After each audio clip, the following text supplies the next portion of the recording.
I'm ready. Oh, dude, I'm glad you're ready, Nick, because the record button has been hit. This is Keeping It Rio. It is I think this is episode 138, if I'm not Yep. mistaken. And before I do anything, I would like to take one very quick second. I'd like to ask my guest to just be patient with me for one split second here, because I'd like to take a moment to thank my sponsor, Roofer. You can see back here, I've got Roofer on my screen. I got Roofer up here on the main screen, wherever. I don't know how to do all that. Roofer's up there. I'm even looking at a Roofer pen right here. And ladies and gentlemen, about an hour ago, I signed my new contract with Roofer for title sponsorship to Keeping It Rio for 2024. And I just want to take a second to thank them, because these guys have done so much for me. I've been a huge fan of Roofer since 2019 when I got here to San Antonio, and they have been nothing short of absolutely amazing with me since day one. They've treated me like a member of their family. I literally just went to the Roofer Road Show here in San Antonio on Friday, which was the bookend for me. I got to go to the first one in Fort Lauderdale. I got to go to this one, and I'm just going to continue to tell everybody that I love Roofer, but I can't thank them enough for all they do for me. Keeping It Rio, you know, this show is something that I take a lot of pride in, and the fact that such a quality company is willing to sponsor me and to provide me with some of the stuff that they do, it means the world. So thank you to Roofer. If you guys aren't using Roofer, what the hell's wrong with you? Start using Roofer. It's awesome. So that was my PSA. Part of my contract was that I would give a nice, rousing, whatever review of Roofer and let everybody know that they're the bomb. So without any further hesitation, now I'd like to welcome to episode 138 a friend of mine who I've been wanting to talk to on the podcast for quite a while. Someone who I think kind of flies under the radar, but is a major influencer in our industry.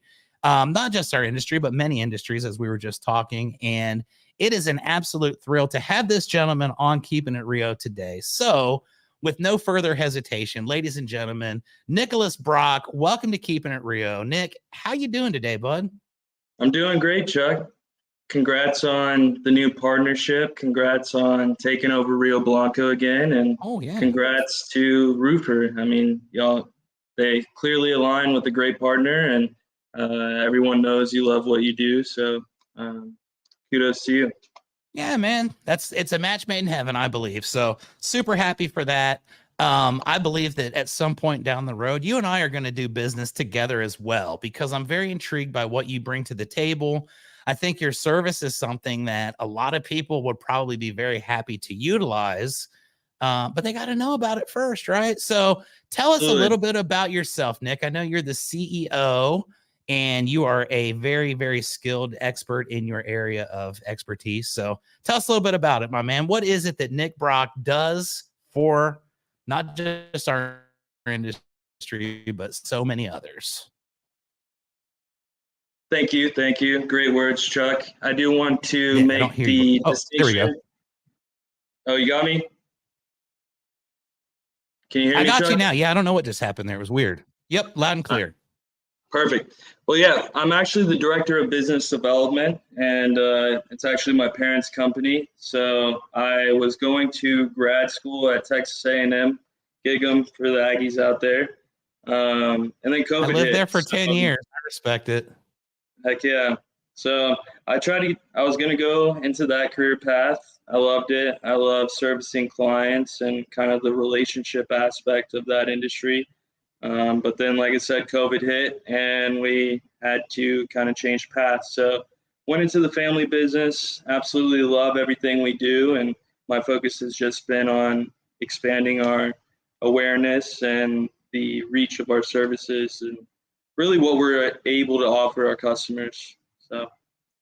Nice. Okay. So your company is National Commercial Collection Group, NCCG Incorporated.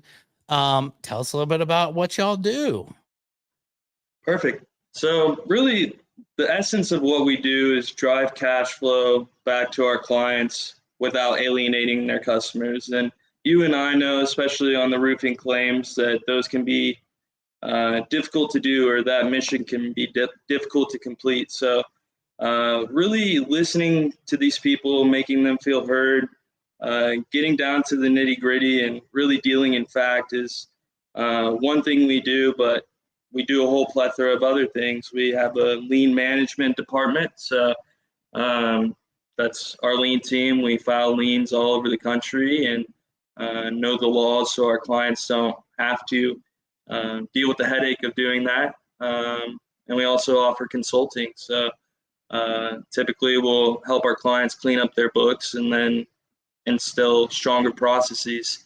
Because as everyone knows, strong processes really can change the business for the better and be a difference maker for future instances. For sure, my man. No, I got you. Hey, Nick, this is your first podcast ever, right? So right. I can sense you're a tad bit nervous, but just calm down a little bit, my man. This is easy as shit. It's me sitting at my computer desk with a little stupid webcam and a microphone, and it's just me and you chatting. So nothing to worry about, dude. The millions of people aren't going to see this until like next week. So the millions aren't even watching at the moment. So nothing to worry about. I love this topic because to me, collections, it's one of those things. Obviously, collections are extremely necessary for success of any business. I've been in the roofing industry for 25 years in many different capacities. I've been in roofing supply where we've had roofers that have decided that they didn't want to pay their bills. I've been in the contracting side where I've had homeowners who've decided that they don't want to pay their bills. I've had a lot of people that have decided they didn't want to pay their bills, and I didn't know that there was anybody that I could call in these instances. So let me ask you this, as far as collections go right now, nationwide in the United States, about how many clients are you guys servicing, on a regular basis? That's a good question. Our director of operations would probably know that answer better. I know that personally I deal with over 100 clients, and some are more integrated than others. But we deal with a lot of clients all over. I know that's not really an answer to your question. But yeah, the answer that I heard was 1 million clients, Chuck. 1 million. That's how many we got. So nobody can fact check this. It's Keeping It Rio. So Nick takes care of somewhere between 100 and 1 million people, and he's probably got room for a few more on his mantle there. Let me ask this, okay? You're a super nice guy. I've met you personally a few times. We've talked, we've chatted. Super guy. Okay. When I think of collections, I think of like pawn shop dudes with like freaking, guns on their sides and walking in. I have a story I'll tell you about a collection I did a while ago. Because I think the statute of limitations is 10 years and I believe it's passed. But let me ask, okay, you deal with people, or do you deal like you just kind of find the people that go out and deal with it? But what's the process? Let's say that I have a roofing supply company, because back in 2010, I did have one of these. And I've got a client, I'll just call them ABC Roofing. Certainly no affiliation to any ABC Roofings anywhere. Just a generic example. And let's say that ABC Roofing decides, hey, Chuck, thank you for sending us out $40,000 worth of material. We decide that, we don't feel like paying you, bro. What you going to do about it? Get in our face and do something, Chuck. So how do I deal with someone like that? I get a customer, in that space, and we'll do homeowners later, but this is a commercial one and they're not wanting to pay me, man. So what do I do, Nick? Do I just call you up and say, bro, go over there and smash some kneecaps? Not to be funny, because I know you don't really do that, I don't think, but no. Process. Look, if someone's not paying their bills, what kind of time frame is there, before I'm able to take, necessary action as it may be? And what does the entire process look like from your end? I think it's important to note that debt doesn't age like fine wine. So no matter the circumstances, there needs to be a set of procedures or deadlines, timelines to sort of guide the company. And really, if you had the situation of what you just stated, of where they're flat out blatantly telling you, do what you have to do, we're not going to pay you. Yes, I would call my team right away, because the longer you wait to do with it, the longer they have to spend the money or close their company. And it really matters what kind of protections you have in place. If you're doing the roofing supply, I would hope you would have a personal guarantee, because with contractors, subs, general contractors, every business really, When you're dealing with LLCs, you'll see them close that and then start a new company and then do the same thing over and over and over again. So for our clients that don't have that, we help them get that in their contract, because the power of what I just said is crazy. But really, we would get involved. We would do a credit and asset investigation, see what kind of situation we're dealing with, where are they spending the money that they should be paying you. And then, as I mentioned earlier, we go about it in a fact-based way. We're not going to fight it with emotion or feelings. It's just based on fact, what work was done. If it's a TARP, because we deal with a lot of insurance claims or storm work, as well as retail and commercial. But we've found a lot of issues with tarping jobs. Really, it's all about managing expectations, and you're going to have complaints either way. But if you really, really, really push that tarps are a temporary solution, not a permanent fix, as well as the fact that typically they're dealing in storm-related instances where all these houses need them. So to be out there providing that work, it's often forgotten about that those are people. They do have children. They are away from them. And that could be a hail job right in your town, and it could be a storm-related out-of-town job like I just mentioned. But really, I think what I'm trying to say is that we can help anyone in any situation, as long as work was done or estimating was done or some sort of service was provided. We're able to help our clients get the money that they deserve.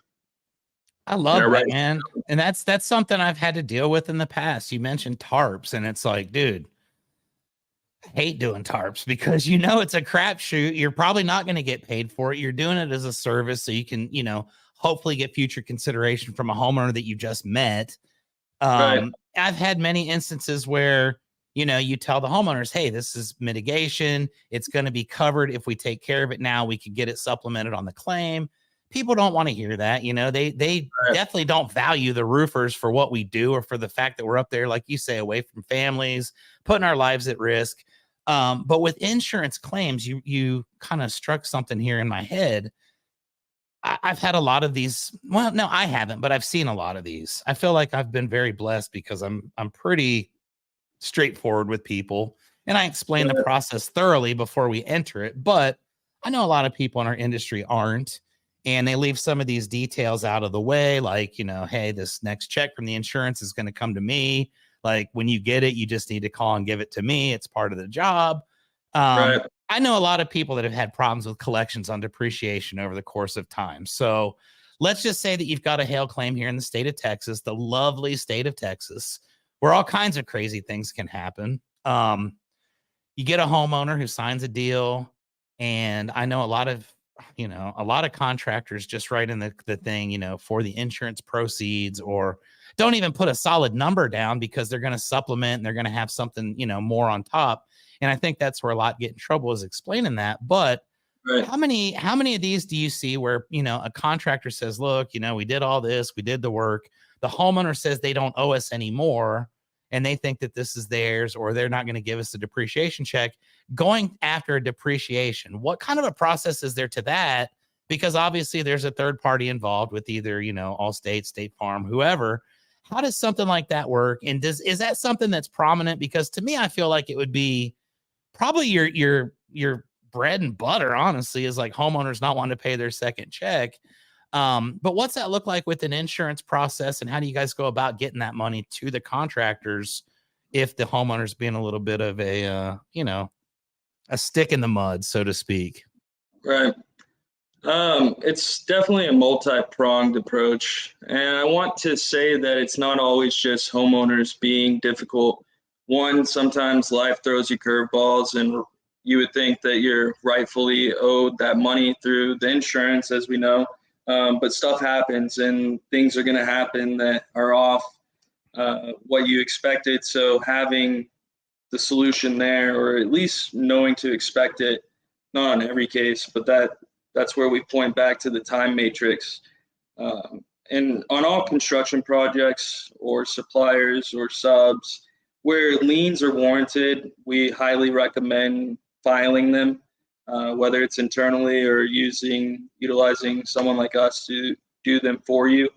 And that's because it really, one, acts as a filter to help you find who are the slow payers.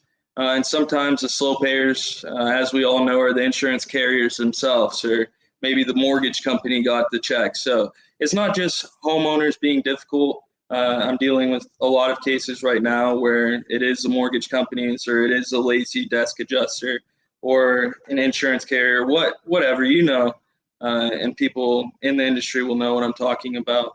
But yeah, that's kind of what we get involved with. We reach out to the insurance companies, we reach out to the mortgage companies if necessary, and when it's available. And then our last step will be the homeowner, and that's to be proactive.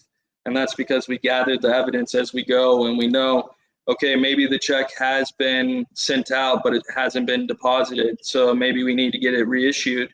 And maybe it's a possibility that the reissued check goes straight to the client. Obviously, sometimes it's a two-party check and it needs to go to the homeowner first. But again, it's all about managing expectations, having that open line of communication, and then knowing when to get the right partner involved. I like it, man. And I love the fact that you go work directly with the insurance carriers. Cause I mean, the last job I did before we put Rio Blanco on hiatus back in March, literally it was for an insurance agent. It was his home. But he was not insured by his own insurance company, which is another story for a completely different day. But I was supposed to have this thing done by the week of Thanksgiving to satisfy whatever the satisfaction clause was in that deal. I don't even remember what it was, but had to have it done that week. I moved some things around. I got the job done.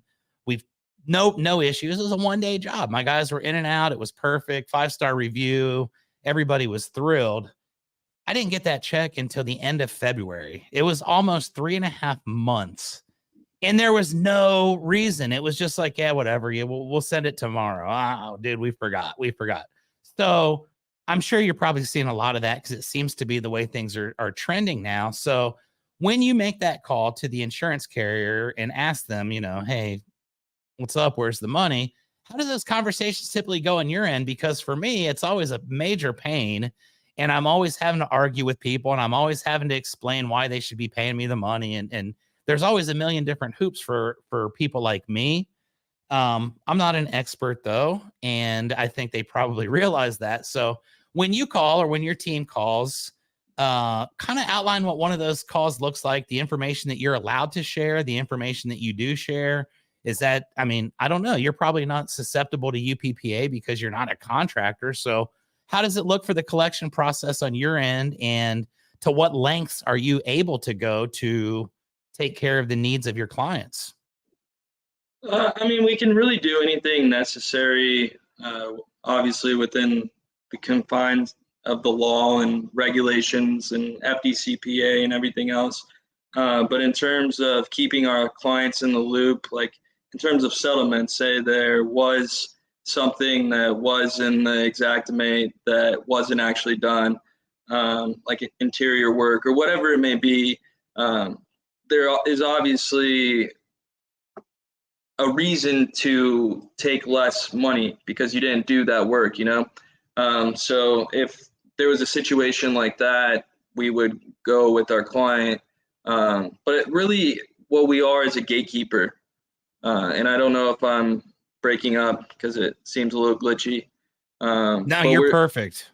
we're kind of like that last step for our clients. And we really help exhaust every effort we can before taking the next step. And that can be seen through the platform of services that we offer, from early stage intervention to lien management to collections to utilizing our network of attorneys all across the country. So it's really a custom approach to everyone we work with. Obviously, we found a couple niches, but we are open to helping anyone and everyone. Yeah. Nice, nice. So we were talking just a brief moment or two before we hit the record, and the big thing that I didn't quite understand was the depth of how large your company is, the different industries you guys also service. Y'all are not just roofing, which is cool because I don't want to be just a roofing type show or person either. So tell me a little bit about some of the other industries that you work with, some of the other types of organizations out there that utilize your collection services, and we'll kind of roll off of that. But what kind of industries do you work with other than roofing? Really any, and I know that's kind of a generic answer, but I mean, I work with compliance software companies. So there's this company in the healthcare software space that they deal with compliance, and they have issues sometimes where their hospitals don't pay, or their small practices, or whatever it is, their clients don't pay. So utilizing, excuse me, a diplomatic approach, we try to reach out, let them know that they appreciate the business. We've just been brought in to get the thing resolved. So, and again, I've been more on the sales side, but what I like to work in is software, startups. I mean, I grew up on Shark Tank, so being able to look at a company, see what issues they're facing, be able to help most of them within our confinements of expertise, and then watch them grow and be a part of it. That's really what I love to do. So anyone that's really willing to learn, not to say that they have to be willing to learn. Some people want to be hands off, but that's kind of where the consulting comes in, because with those conversations with the insurance, kind of touching back on that conversation or subject rather, it's important to be armed with everything you need. So whether it's a certificate of completion or the final project photos, the final permits, and each state is going to be different, but just having the generic information and having it ready when you place an account, or ready in Job Nimbus or AccuLinks, wherever you do business, that's really important. And obviously, sometimes you have to learn that the hard way. So kind of my personal mission is to help my clients learn hard lessons without earning the scars, if that makes sense. Absolutely. It's the whole purpose why I'm still in the roofing industry at this stage. I want to help the next group of people not screw up as many things as I have. So I can appreciate that. And I think that that is that's the core value of your business. You're here to do something to help people that really do need your help, because like you said earlier, Nick, not everybody in the world is not paying maliciously or because they just don't want to, or they like screwing people over. Life can get in the way. It can be it can be brutal, man. Like, especially the way things are going now in the roofing industry specifically. I can see how these smaller companies, you're floating one to pay for the other, and you're hoping that the checks show up from the insurance claims and all that. And, Right. Again, totally different story for a different day, but I can see how people could get themselves into a serious bind. Yeah, And, and good. really there's this term called DSO, and it's called Days Sales Outstanding. And really that measures how long it is before your receivables are being paid. It's obviously on an average, but really when you lower that, you have the money to go pay your suppliers quicker. You have the money to pay your reps quicker. You have the money to expand into new excuse me, if that's what you wish as an organization, or you can become a hometown hero. So whatever the need is, that's what we're here to help them accomplish. In the case of storm chasers, some love them, some hate them. But what we do for them is they may go to new markets, and instead of having to get a new attorney, have someone in-house or get more people for accounts receivable, that's kind of where our early stage management comes in, or filing liens, like I mentioned earlier. But having that core, having that backup with you, having that sense of confidence, knowing that you're going to be away from your family, knowing that you're going to be floating those jobs, knowing that someone's going to be there to protect you with all their resources and efforts. That's what's really important, and that's what we're here to accomplish. And like I mentioned, cash flow. is important, as everyone knows, that can make or break a business. So being able to bring it back to our clients, like I mentioned earlier, without alienating their customers is really what we achieve to do every day. Yeah. Okay. So that you've said that a few times now, and it definitely it triggers without alienating the customers. Okay. So I know historically through the course of time on this planet, when somebody owes you money, you try to call them, they usually duck you. They don't answer your phone. Nobody's happy to hear from the collection guy, right? Like it just Right. means bad news. It's almost like a roofer. Like nobody really loves to have a roofer come to their house because it typically means there's something wrong with the roof. Collections are probably on a completely different level that I'm totally unaware of, but I like watching the like the repos and the bounty hunters and all that stuff on TV. And it's like, I'm sure that you probably have some combative people that are like, we're not going to pay, we're not going to do it. You've also probably got some really nice people who say, hey, I would love to, but I can't. Or is there any kind of way that we could work out an agreement of some sort? I don't know if that's anything that you guys deal with or if that's a specific thing between the client and the customer of theirs. But do you have situations where people say, look, man, Nick, I just got behind. I want to pay my bills. I'm a good person. I just don't have the money, but I'm willing to pay, X amount for X amount of time. Would y'all be willing to accept a settlement? Is that something that ever comes up? Or is that something that you just basically are like, bro, you owe the money. You agreed. Give us our money.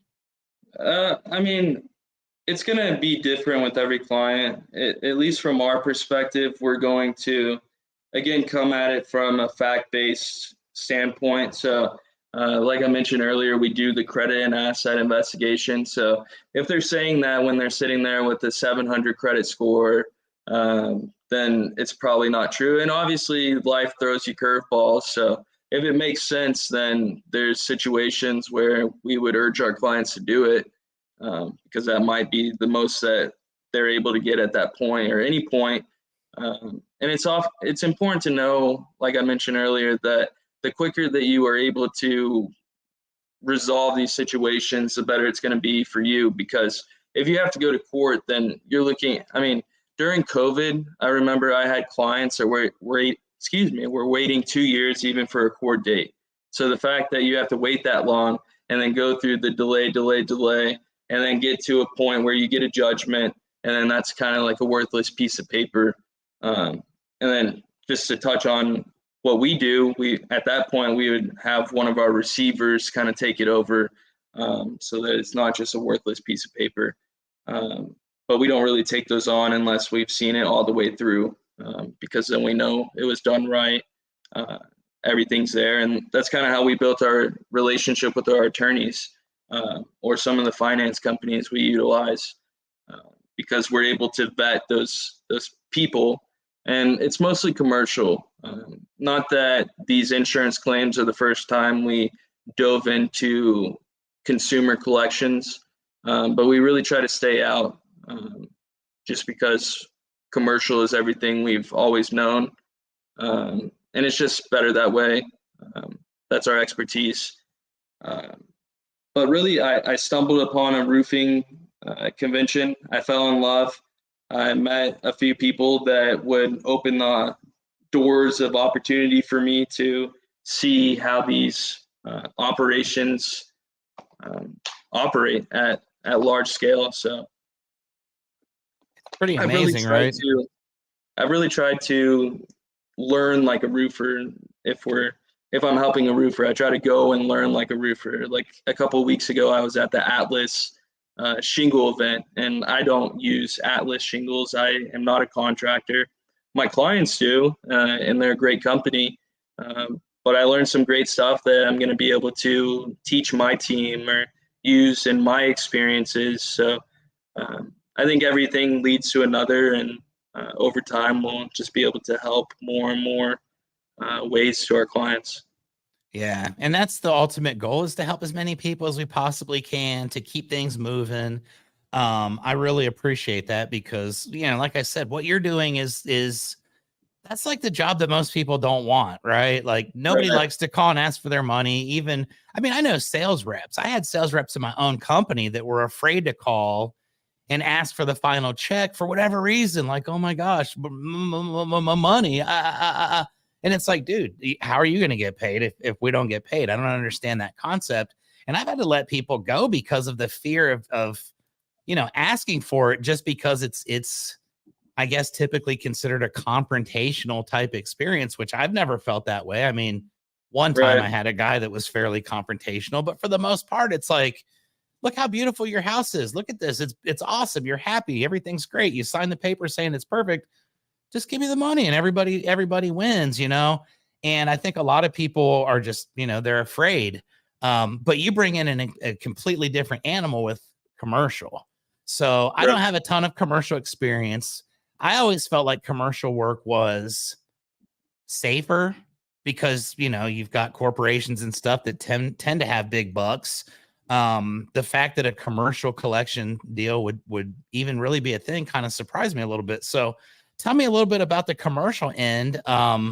What kind of deals are we getting into where you're having to get called into the equation? Are these typically like independently owned commercial buildings with like, multi-million-dollar organizations that just kind of like to wait until the last minute to pay for obvious cash flow reasons as well? What's your commercial world look like as far as collections go? Really, it's wide spanning just because we deal with everything out. We deal with every industry. I don't want to keep sounding generic. We work with all types of contractors. So it may be different types of jobs like mitigation contractors or restoration guys. Really, it all ties kind of back to insurance, but there are commercial instances. And even a sub being owed money by a general contractor would be considered a commercial job. And that's a huge problem, as you could probably imagine. So, again, having someone that can mold to any situation you need, know the buttons to push, know how to kind of push the envelope forward, that's kind of what's necessary. And I think really our strong suit in that regard is that we have experience, a lot of experience. And I'm only 28, so I don't want to sound like I know everything, because I don't. A lot of it is because I have an amazing team. But just having people in your office that are comfortable with making those hard calls. And from our standpoint, we're never going to undermine our client, but a lot of them, like I mentioned earlier, just want to be heard. They might feel like something was off, or feel like they were promised something that wasn't gone through with. So that's a lot what we do, and that goes a long way. And I think we have success doing that because we are a third party, So obviously, if there's something wrong or if someone's lying, that's again where experience comes in, because they've seen it all, and they know what steps to take. But kind of going back to even on commercial accounts, there's instances where financing might be necessary. Or on these insurance claims, they may have spent the money and then they have to go draw from their 401k or borrow money from a friend. And we kind of just guide them along that process and make sure that it doesn't take 2 years to happen, Absolutely. That's the key, It's got to be good for all parties involved. And the old term is you can't draw blood from a turnip, So it's like finding a reasonable agreement somewhere in that is probably the most crucial step. And I love what you say about, everything's fact-based. We don't get emotional. You're probably dealing with emotional people on the other end of the phone all day long, probably, heard all kinds of new words and names and things that you don't even understand what the hell they mean, but they're not good. And I think being calm and being collected and saying, okay, this is what happened. This is what the agreement was. This is how it should all go down.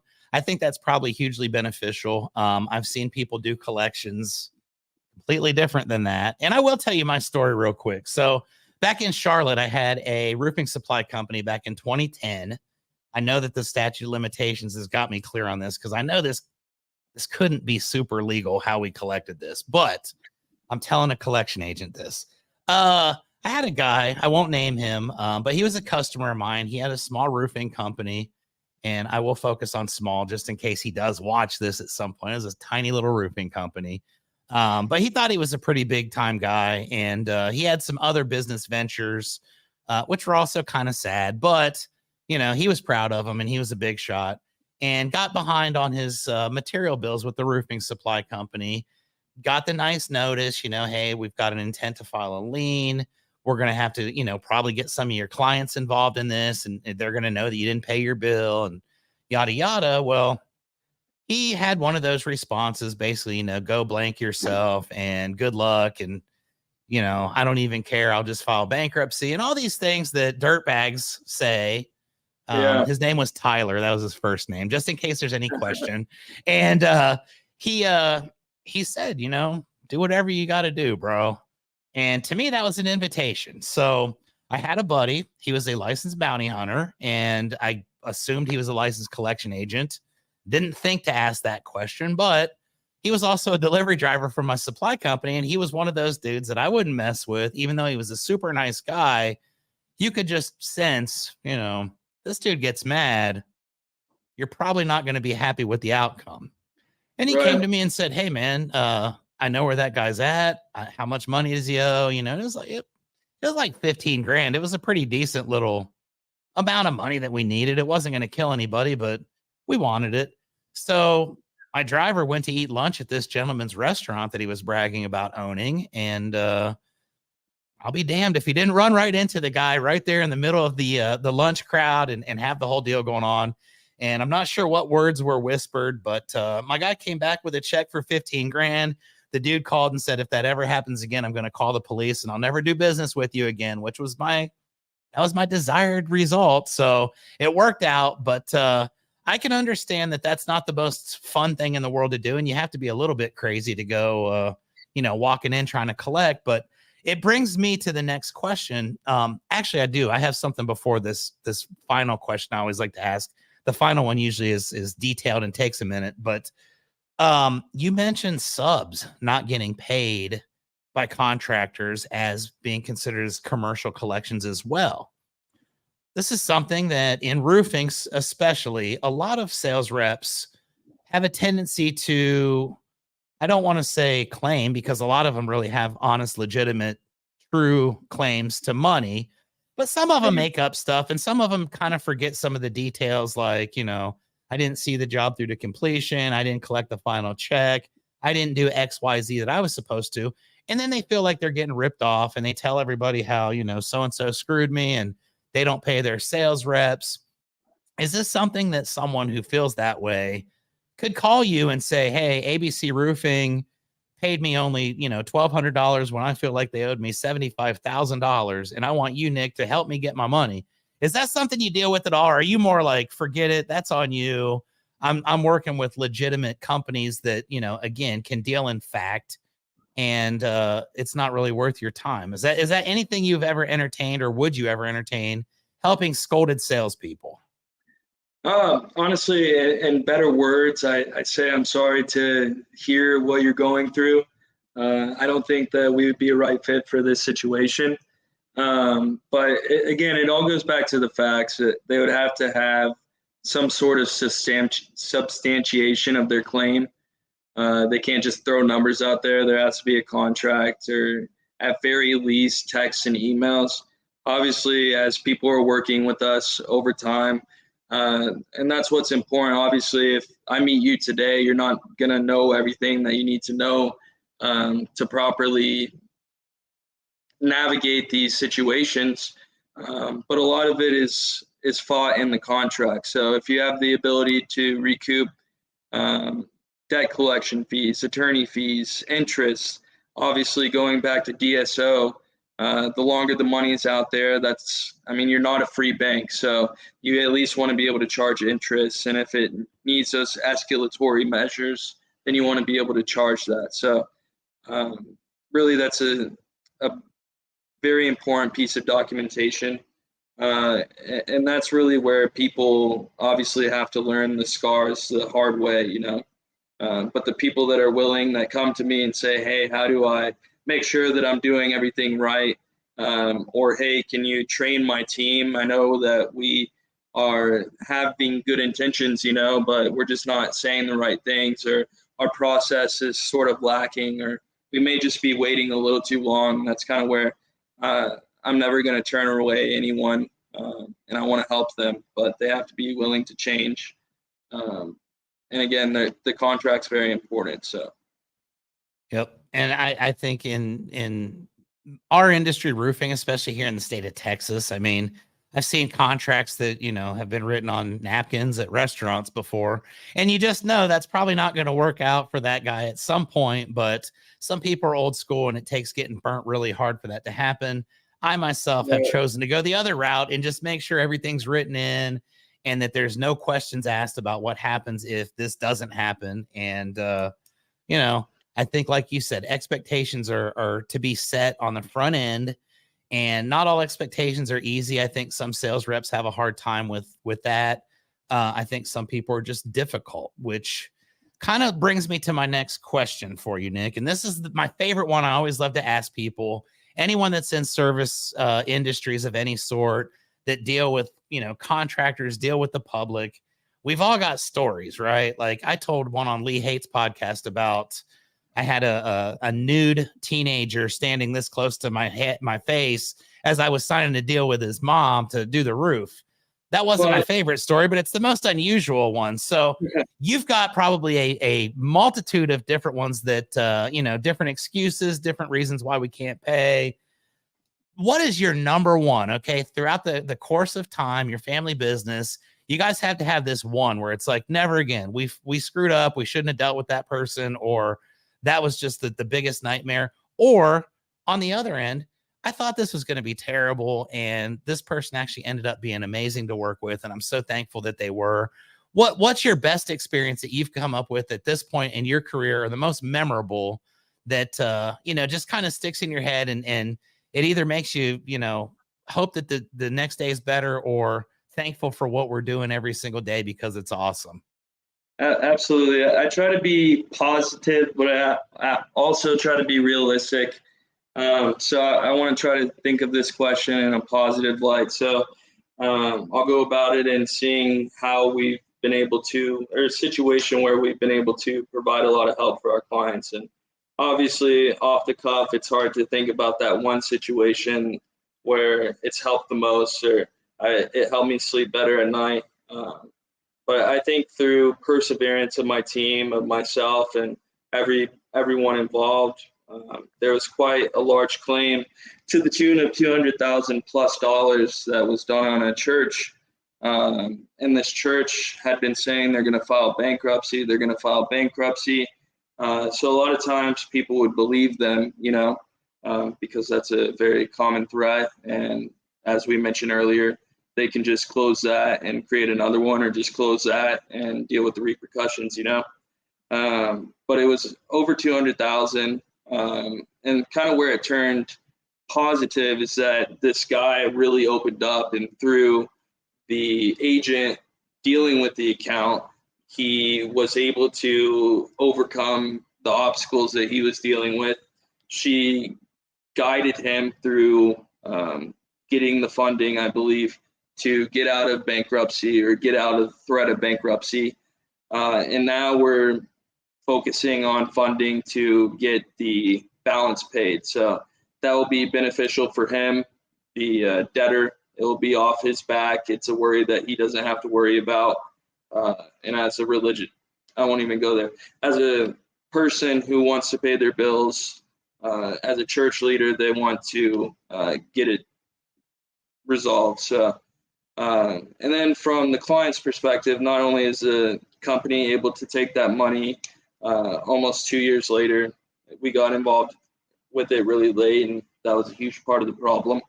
But they'll be able to use that money to pay the rep if they're still there, or really use that money to focus on their 2024 visions. And so it's felt dead many times, but just having the perseverance to do that has felt great. And kind of to put a two-prong answer, one of the best moments has been helping this contractor. He was, not to categorize him as a chuck in a truck, but he was a smaller operation, you know. So really having that money was the difference in getting paid or not. And we have different services. Some cost upfront money, some not. But with collections, at least the late stage collections, it's contingency based. Sort of like the roofing claims work. You only pay if we're successful, or if the claim's approved, that's when the contract would become valid. Uh, but we were able to help him, and I'll keep the story short. We were able to help him. That was right before Christmas last year. He was able to get his kids presents. He was able to have money for the next year coming up, and he was able to. I think last time I checked, he's doing about 10 million. So having situations like that is amazing, and really gratifying situation that I've dealt with, or series of situations, has been dealing with Latinos in roofing. I know you know Amparo and the team that she's working with. We've tried to help them out a lot, and whether it's subs or whether they're having problems with their homeowners, that's really something that's I've loved to do, and really any association we've worked with. I like it, man. And Yeah. you're making a huge change. I love that story. You know, someone's family was able to have the Christmas that they deserve because of what you did. And without you, it wouldn't have happened. You know, that to me is the definition of changing, you know, helping the world, providing something that everybody could possibly, you know, need. And you know, that guy probably would have never been able to collect that money otherwise. Probably would have went out of business. Maybe, you know, the kids would have had a horrible Christmas. So that is exactly why this is so successful, because it is a passion project. You love what you do. You love helping people, and you're damn good at it, my friend. I've been reading these reviews over here about all the people that you've helped out, and I always ask my guests on Keeping It Real this very important question, because I do have a pretty good audience. It's mind-boggling to me, but I have a pretty good sized audience, and a lot of them are in contracting. A lot of them are in you know, home service businesses. And I think that a lot of them probably have no idea that you even exist, quite frankly, which we're going to change. Heck And yeah. right now is the time when I always ask, okay, Nick, if my people here on Keeping It Real are having issues, they need a guy like you to help them, because they've hit an impasse. Their clients are not answering the phone anymore. They're not sending the checks like they're supposed to. How do folks get a hold of you? How can they inquire about your services? How can they follow you and kind of see some of the successes? And, you know, if they want to do business with you, what is the best way to make that happen? Absolutely. I appreciate that shout out and the call to action. Really, the best way to reach me is directly through my phone number. We also have our website, which has a chat function on there, and then email. I'm also pretty active on social media. If you want to look me up, it's Nicholas Brock. Really on everything. Some of the handles might be different. But like I said, I try to make myself accessible to my clients. And I couldn't do it without my team. So I want to mention that it's not all rainbows and butterflies. Not every situation is a payment, but at least if there are issues that don't warrant going to court, let's say it's a $3,000 account and they have a 400 credit score, then that would probably warrant a write-off and not expending any more time on it, you know? So we would provide them with a write-off letter, which really protects them against an audit. And that's just another area where we try to help our clients, give them more documentation and the power to take more control over their business, if that makes sense. Makes perfect sense. It's why we're all doing what we do, man. We want to have control. We want to make sure that we can streamline our processes and keep things going as expected. And you're a major part of that process for not just roofing, but for all these different industries. And for that, my friend, I definitely have to say thank you. Um, I don't really have any other questions. I mean, we've covered quite a bit. We got started a little bit early, and I appreciate your time today, my friend. This has been a great joy for me. It took us a few times to get the schedule correct. And I thank you for taking the time today to sit down and talk to me for almost an hour. To all the Absolutely. people that watch Keeping It Real, I appreciate you guys very much as well. Like I said at the beginning of this show, I got to say it again. Thank you to my sponsor, Roofer. Today is a key day for me because I just got to sign that new deal with them, and I'm super excited.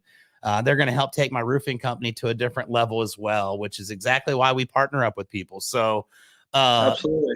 without any further questioning, Nick, is there anything else you'd like to add before we bid adieu to our wonderful multi-million person audience?